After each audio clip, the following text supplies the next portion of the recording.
radionicu u osnovnoj školi Mokošica i vodila su je 3 bubnjara. Gilan iz Belgije, Matej i Neno iz Dubrovnika.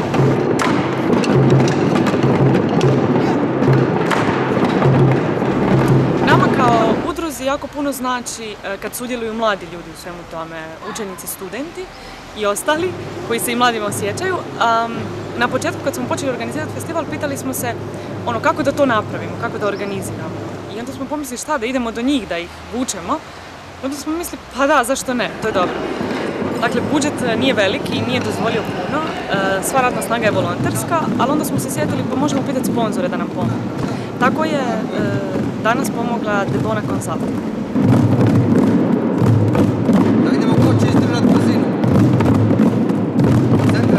U subotu nemojte propustiti radionice borilačkih vještina za djecu u osnovnoj školi Marin Držić u 10 sati, što nam je omogućio restoran Renesansa, a u nedjelju imamo 2 radionice kaligrafije koje je pomogao Reor d.o.o.